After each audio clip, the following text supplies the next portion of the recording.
On today's Mortgage Minute, we're going to talk about 3 simple tips that you can do to help your child or young adult establish good, healthy credit scores. As they start to get older, they're wanting to finance automobiles or even homes, so good, healthy credit scores will save them a lot of money. Stay tuned. It's going to be a good one.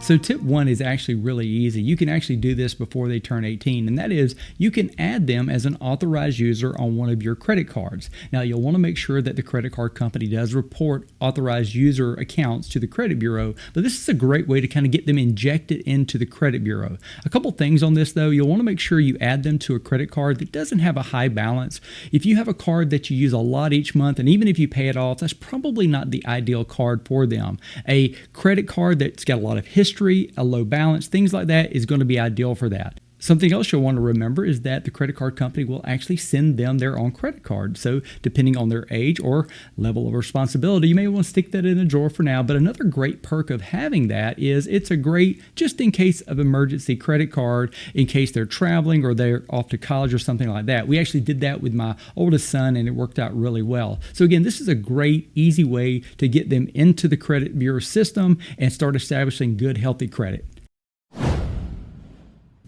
Tip number 2 is a bit more involved, but still quite easy, and that is you can set them up with a secured loan.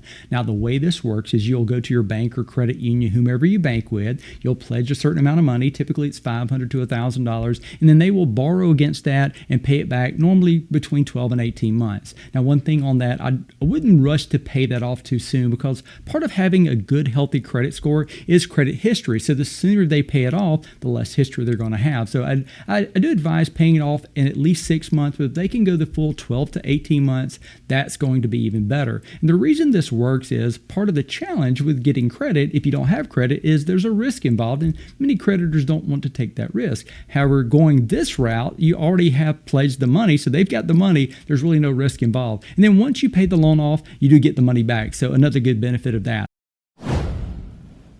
So tip number 3 is a lot like tip number 2, but there are some important differences. So tip 3 is you can set them up with a secured credit card. Now, let me just mention this. If you've done tip 1 and 2, it may not have to be a secured credit card. They may have credit scores already and not have to do the secured route. But if they do, it works much like tip number 2 in that you will pledge a certain amount of money to your bank, credit union, whomever, and then they will give them a credit card for whatever you pledge. So if you set them up with a $1,000 credit limit, they'll get a credit card with a $1,000 credit limit. Now, here's where the difference comes in.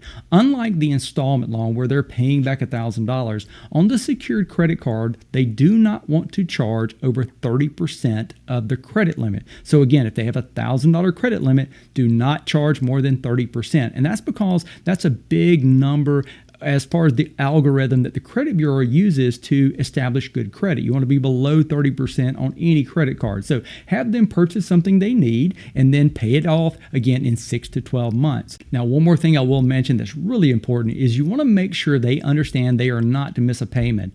It's never good to miss a payment on any type of credit. However, if mom and dad's got 30 years of good credit and they miss a credit card payment, yeah, it's going to be a ding on their credit. But building credit early on, if you miss a payment, it can be devastating. So really make sure they understand they can't miss a payment. One of the ways to get around that is to set any of this debt up on automatic draft. Now, you'll want to do that through the creditor's website and maybe not through your own bill pay. And that's because should there be a glitch or if a due date falls on a Sunday, the creditor will still draft it on time. And if they don't, they'll still give you credit for it. So there's no issues with doing it that way. However, if you do it through your own bill pay, it could be a problem. So that's it. 3 simple tips to build your child's credit. Now, I will be posting this video in its entirety on my YouTube channel, and you can get there by going to my landing page at connect.ernieturner.com. You'll see all my social media platforms and my YouTube channel will be there. One more thing I will mention is this is a great opportunity to introduce your child to filling out applications and things like that. All too often when I'm working with first-time home buyers, a mortgage application is the first application they've ever filled out, and it can be a little overwhelming. So use this as a life lesson, if you will, to help them get used to filling those things out. If you do have more questions on this, please let me know. Visit my website, reach out to me. I'm always happy to help. Thanks for watching your Mortgage Minute.